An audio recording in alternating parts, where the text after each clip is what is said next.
बंसी विभूषित करा नवनीत गाभा पीतांबरा गोविंदपदाधरोता पूर्णेन्दु सुंदरमुखा धरणीधरेता कृष्णां परमदिनमिदं। तैत्तिरीय उपनिषद का प्रथम अनुवाक शिक्षावल्ली। शिक्षावल्ली शा में बड़ी की मात्रा है। शिक्षावल्ली। यस्माज्जातं जगत् सर्वं यस्मिन्नेव प्रलीयते येनेदं धार्यते चैव तस्मै ज्ञानात्मने नमः। जिससे सारा जगत उत्पन्न हुआ है, जिसमें ही वो लीन होता है और जिसके द्वारा वो धारण भी किया जाता है, उस ज्ञान स्वरूप को मेरा नमस्कार है। यही मे गुरु भी पूर्वम पदवाक्य प्रमाणतः व्याख्याता सर्व वेदांता नित्यं प्रणतोऽस्म्यहम्। तैत्तिरीयकसारस्य मयाचार्य प्रसादतः विस्पष्टार्थरुचीनां व्याख्येयं सम्प्रणीयते। पूर्व काल में जिन गुरुजनों ने पद वाक्य प्रमाणों के विवेचन पूर्वक इन संपूर्ण उपनिषदों की व्याख्या की, उन्हें मैं सर्वदा नमस्कार करता हूँ। जो स्पष्ट अर्थ जानने के इच्छुक है, उन पुरुषों के लिए मैं श्री आचार्य की कृपा से तैत्तिरीय शाखा के सारभूत इस उपनिषद की व्याख्या करता हूँ।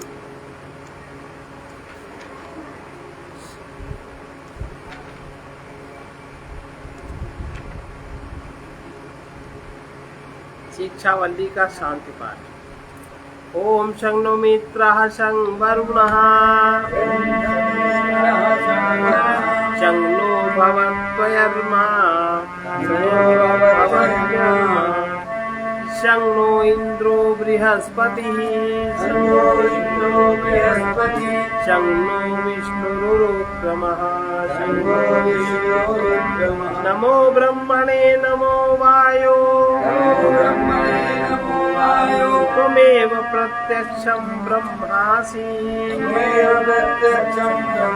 त्वामेव प्रत्यक्षं ब्रह्म वदिष्यामि ऋतं वदिष्यामि सत्यं वदिष्यामि तन्मामवतु तद्वक्तारमवतु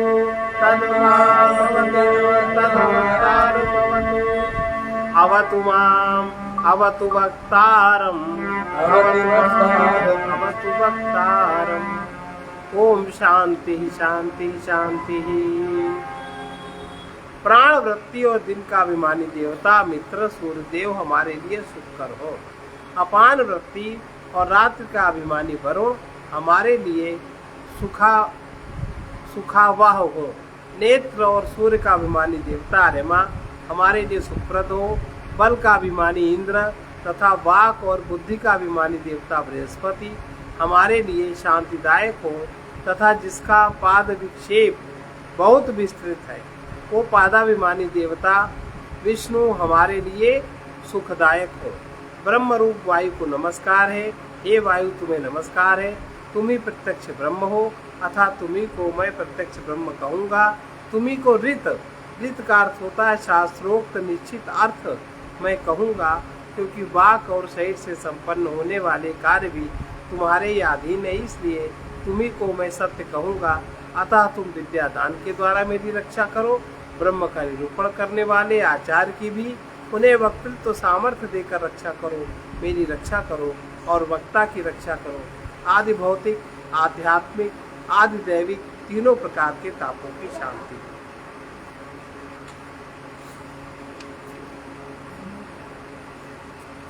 द्वितीय अनुवाक, शिक्षा की व्याख्या। शिक्षा किसे कहते हैं? उपनिषद अर्थ प्रधान है, अर्थात अर्थ ज्ञान ही इसमें मुख्य है। अतः इस ग्रंथ के अध्ययन का प्रयत्न शिथिल न हो जाए, इसलिए पहले शिक्षा अध्याय आरंभ किया जाता है। शिक्षाध्याय आरभ्यते। शिक्षां व्याख्यास्यामः वर्णः स्वरः मात्रा बलम् साम संतानः इत्युक्तः शिक्षाध्यायः। शिक्षा किसे कहते हैं? आजकल लोग नहीं कहते शिक्षित है कि नहीं, शिक्षा किसे कहते हैं? शिक्षा की व्याख्या कर रहे हैं। सबसे पहले अकार आदि वर्ण, जो अकार आदि वर्ण है, उदात्त आदि स्वर, जो उदात्त अनुदात्त स्वरित, इस प्रकार ये जो स्वर है। ह्रस्वादि मात्रा, ह्रस्व दीर्घ प्लुत। शब्दोच्चारण में प्राण का प्रयत्न, प्राण का प्रयत्न कैसे, प्राण कैसे प्रयत्नशील होते। बल, एक ही नियम से उच्चारण करना हो, मतलब जैसे दंत वाले स्वर, ओष्ठ वाले स्वर, इनमें सब में प्राण बल कितना लगता है उच्चारण करना हो। साम तथा संतान माने संहिता, यही विषय इस अध्याय में सीखे जाने योग्य है। इस प्रकार इसको शिक्षा अध्याय कहा। अब जिसके उच्चारण में दोष होता है उसकी शिक्षा ठीक से नहीं होती। जो किस तरह बोलता है, आपका मुंह कितना खुलता है, मुंह में दंत कितना लगता है, जीभ क्या हिसाब है, गला कैसे काम करता है, प्राण का संयोजन कैसे होता है, सारे शब्दों का संयोजन कैसे होता है, गले से लेकर के मुंह तक, इसका जो विधि विधान है, इसको क्या कहते हैं? शिक्षा। जैसे बोलने में जिसके दोष होता है तो हम तो बात कहते हैं कि शिक्षित नहीं है, क्या है, बिना पढ़े लिखे तरह अजीब सा बोल रहा है। जिससे वर्णादि का उच्चारण सीखा जाए उसे शिक्षा कहते हैं, अथवा जो सीखे जाए वे वर्ण आदि ही शिक्षा है। शिक्षा का दीर्घत्व वैदिक प्रक्रिया के अनुसार है, उसे शिक्षा की हम व्याख्या करते हैं, अर्थात उसका सर्वतोभाव से स्पष्ट वर्णन करते हैं। यह पद व्याख्या सामः, ये पद वी और आंग उपसर्ग को आदेश करने से निष्पन्न होता है। इसका अर्थ है स्पष्ट उच्चारण। शिक्षा का अर्थ है स्पष्ट उच्चारण। जिसका उच्चारण स्पष्ट नहीं होता वो शिक्षित नहीं कहा जाता। तहाँ यहाँ अकार आदि वर्ण, अकार आदि वर्ण माने आ ई उ, उदात्त आदि स्वर, ह्रस्वादि मात्राएं, वर्णों के उच्चारण में प्रयत्न विशेष बल, वर्णों को मध्यम वृत्ति से उच्चारण करना, रूप साम अर्थात समता, और संतान संतति अर्थात संहिता, यही शिक्षणीय विषय है। शिक्षा जिस अध्याय में है इस शिक्षा अध्याय का इस प्रकार कथन यानी प्रकाशन किया गया। यहाँ उक्त पद उपसंहार है। इति शिक्षावल्याम द्वितीय अनुवाका। अब देखिए,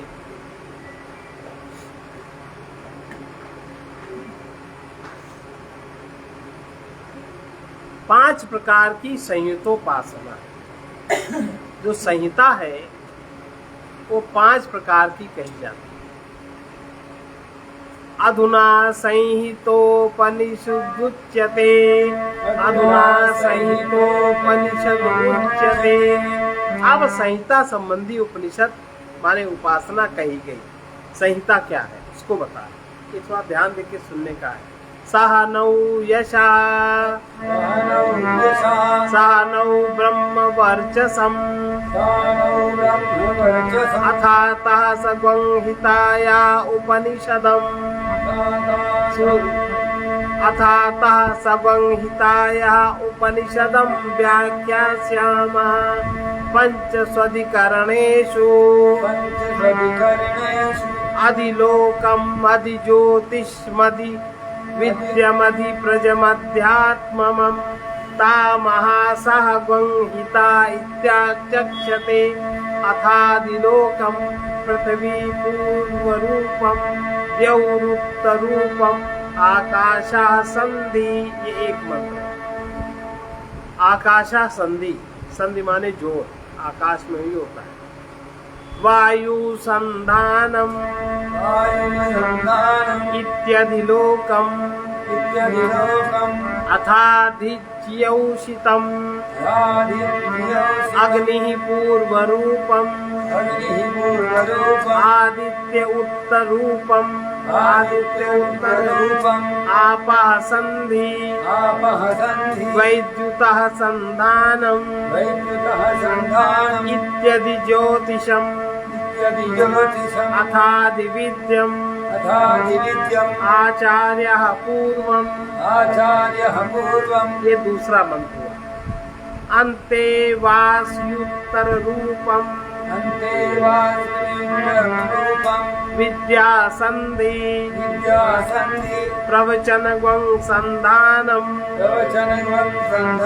इत्यदि विद्यम अथादिप्रजम माता पूर्वरूपम पितोत्तर रूपम प्रजा संधि प्रजनन गं संधानम इत्यदि प्रजम। तीसरा मंत्र चौथा। अथाध्यात्मम अधराहनु पूर्वरूपम उत्तराहनुरुत्तर रूपम वाक् संधि जिह्वा संधानम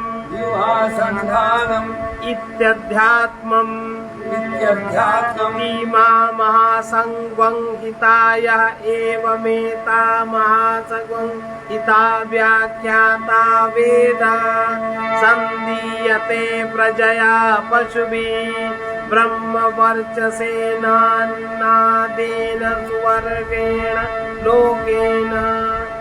ये चौथा मंत्र, चार मंत्र। अब इसका अर्थ सुनो।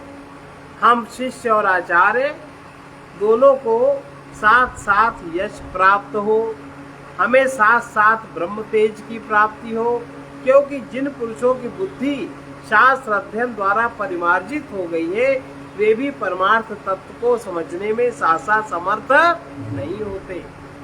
और अब हम 5 अधिकरण में संहिता की उपनिषद अर्थात संहिता संबंधी उपासना की व्याख्या करते हैं। अधिलोक, अधिज्योतिष, अधिविद्या, अधिप्रज्ञ और अध्यात्म, ये 5 अधिकरण हैं। पंडित जन इन्हें महासंहिता कहकर पुकारते हैं। अब अधिलोक, लोक संबंधी, लोक अधिलोक दर्शन माने लोक संबंधी दर्शन उपासना का वर्णन किया जाता है। संहिता का प्रथम वर्ण पृथ्वी, उसका परस्पर संबंध करने वाला है।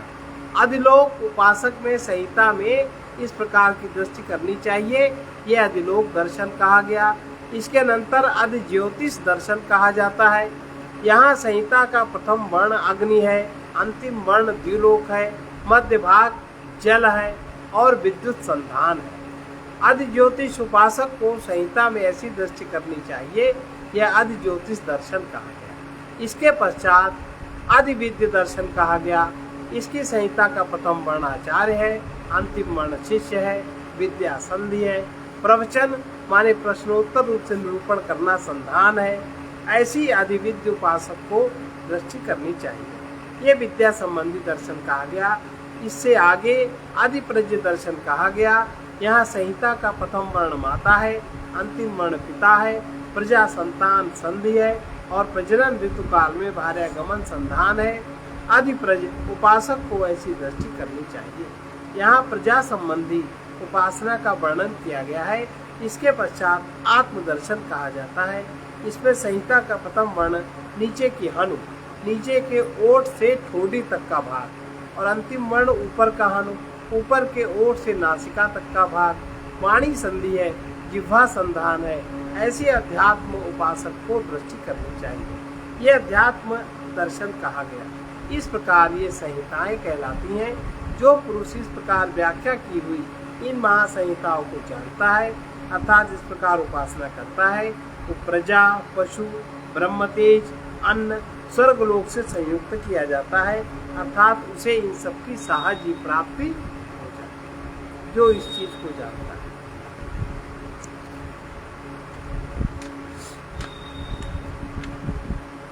उस संहिता आदि उपनिषद अर्थात संहिता संबंधी उपासना के परिज्ञान के कारण जिस यश की याचना की जाती है वो हम शिष्य और आचार्य दोनों को साथ साथ प्राप्त हो, तथा उसके कारण जो ब्रह्म तेज होता है वो भी हम दोनों को साथ साथ मिले हैं। इस प्रकार ये कामना शिष्य का वाक्य है, क्योंकि अकृतार्थ होने के कारण शिष्य के लिए ही प्रार्थना करना संभव है, आचार्य के लिए नहीं, क्योंकि वो कृतार्थ होता है। जो पुरुष कृतार्थ होता है वही आचार्य कहलाता है। अर्थात पहले कहे गए अध्ययन रूप विधान के अंतर्गत अतः क्योंकि ग्रंथ के अध्ययन में अत्यंत आसक्त की हुई बुद्धि को सहसा अर्थ ज्ञान को ग्रहण करने में प्रवृत्त नहीं किया जा सकता, इसलिए इस ग्रंथ की समीपवर्तनी संहिता उपनिषद अर्थात संहिता संबंधी दृष्टि की 5 अधिकरण आश्रय अर्थात ज्ञान के विषयों में व्याख्या करेंगे। तात्पर्य कि वर्णों के विषय में 5 प्रकार का ज्ञान चाहिए। वर्ण उच्चारण आदि शिक्षा में 5 प्रकार का ज्ञान चाहिए। ये 5 अधिकरण कौन है, इसको कह रहे हैं। सबसे पहला अधिकरण है अधिलोक, जो दर्शन लोक विषयक हो, लोक में जिसकी प्रसिद्धि हो उसे अधिलोक कहते हैं। इस प्रकार अधिज्योतिष, अधिविद्या, अधिप्रज, अध्यात्म भी समझने चाहिए। ये 5 विषय संबंधी उपनिषदें लोकादि महावस्तु विषयनी संहिता संबंधिनी है, इसलिए वेद वेदता लोग इन्हें महती संहिता महासंहिता कहकर पुकारते हैं। ऊपर कही हुई उन 5 प्रकार की उपासनाओं में से पहले अधिलोक दृष्टि बतलाई जाती है। यहाँ दर्शन का क्रम बतलाना इष्ट होने के कारण अथ शब्द की सर्वत्र अनुवृत्ति करनी चाहिए। पृथ्वी पूर्व रूप है, यहाँ पूर्व वर्ण ही पूर्व रूप कहा जाता है। इससे बतलाया गया है कि संहिता माने संधि के प्रथम वर्ण में पृथ्वी दृष्टि करनी चाहिए। इसी प्रकार द्विलोक उत्तर रूप अंतिम वर्ण है। आकाश अर्थात अंतरिक्ष संधि पूर्व और उत्तर रूप का मध्य है, अर्थात इससे पूर्व और उत्तर रूप एकत्रित किए जाते हैं। वायु संधान है, जिससे संधि की जाए उसे संधान कहते हैं। इस प्रकार अधिलोक दर्शन कहा गया। इसी के समान आदि ज्योतिषम इत्यादि मंत्रों का अर्थ भी समझना चाहिए।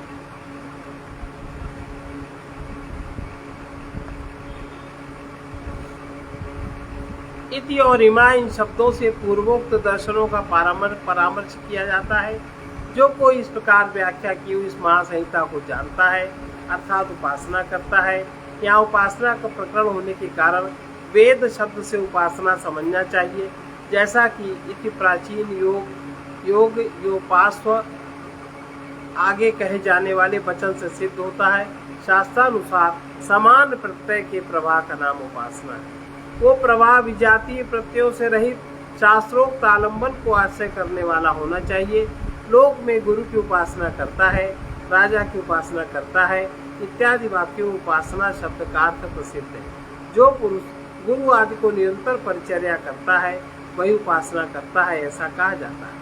वही उस उपासना का फल भी प्राप्त करता है। अतः इस महासंहिता के संबंध में जो पुरुष इस प्रकार उपासना करता है वो मंत्र में बताए हुए प्रजा से लेकर स्वर्ग पर्यंत समस्त पदार्थों से संपन्न होता है, अर्थात प्रजादि रूप फल प्राप्त करता है। अभी चौथा अध्याय है श्री और बुद्धि की कामना वालों के लिए जप और होमादि संबंधी मंत्र। ये कल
हे सुघर सलोने श्याम हमारे मन मोहन, हे सुघर सलोने श्याम हमारे मन मोहन, हे परमात्मन सुख धाम हमारे मन मोहन, हे परमात्मन सुख धाम हमारे मन मोहन, हे निर्गुण हे विभु गुणागार, हे निर्गुण विभु गुणागार, हे प्रभु सर्वज्ञ प्रधान हमारे मन मोहन, हे प्रभु सर्वज्ञ प्रधान हमारे मन मोहन, हे नित्य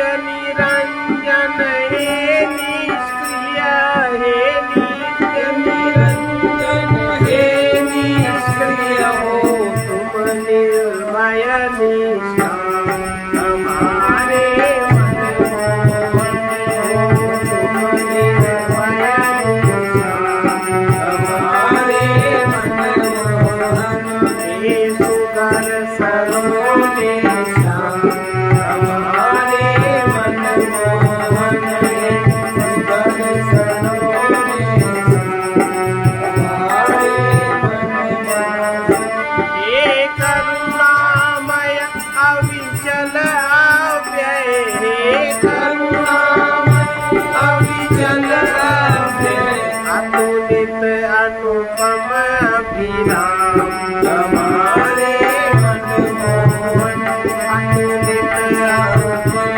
अभिराम हमारे मन मोहन, हे ज्ञान ध्यान के परमाश्रय, हे ज्ञान ध्यान के परमाश्रय, हे मुक्ति के विश्राम हमारे मन मोहन, हे मुक्ति के विश्राम हमारे मन मोहन, हे परमात्मन सुख धाम हमारे मन मोहन, हे परमात्मन सुख धाम हमारे मन मोहन, तुम वाल्मीकि के उल्टे जप, तुम वाल्मीकि के उल्टे जप, अरु तुलसी के श्री राम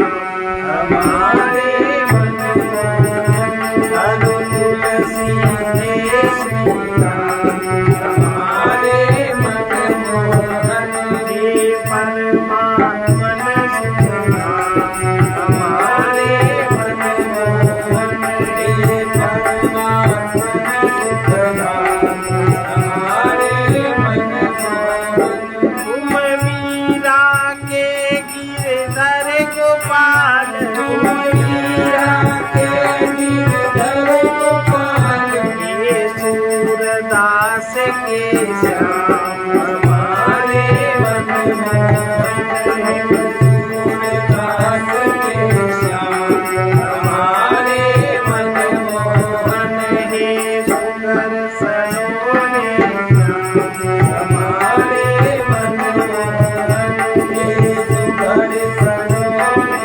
श्याम हमारे मन मोहन, भक्तों के हित हे भाव रूप, भक्तों के हित हे भाव रूप, तुम धारे अगणित नाम हमारे मन मोहन, तुम धारे अगणित नाम हमारे मन मोहन, हे सुघर सलोने श्याम हमारे मन मोहन, हे सुघर सलोने श्याम हमारे मन मोहन, हे यह पथिक प्रेम से तुमको ही, यह पथिक प्रेम से तुमको ही, अब जाए आपको याद हमारे मन मोहन,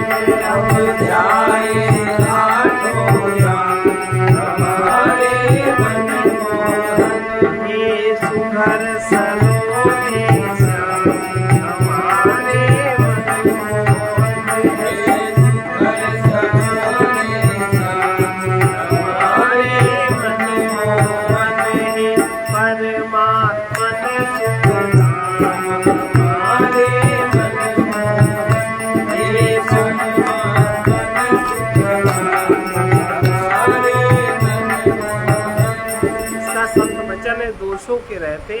अथवा किसी कमी के रहते चैन न लो तो सारे दोष या प्रत्येक कमी से निवृत्ति मिल जाएगी। अनुकूलता ने ही हमें भगवान से विमुख बना दिया। सर्वे भवन्तु सुखिनः, सर्वे भवन्तु सुखिनः, सर्वे सन्तु निरामयाः, सर्वे सन्तु निरामयाः, सर्वे भद्राणि पश्यन्तु, सर्वे भद्राणि पश्यन्तु, मा कश्चित् दुःखभाग् भवेत्, मा कश्चित् दुःखभाग् भवेत्। कृष्णाय वासुदेवाय, कृष्णाय वासुदेवाय, हरे परमात्मने, हरे परमात्मने, प्रणतक्लेशनाशाय, प्रणतक्लेशनाशाय, गोविन्दाय नमो नमः। ॐ सद्गमय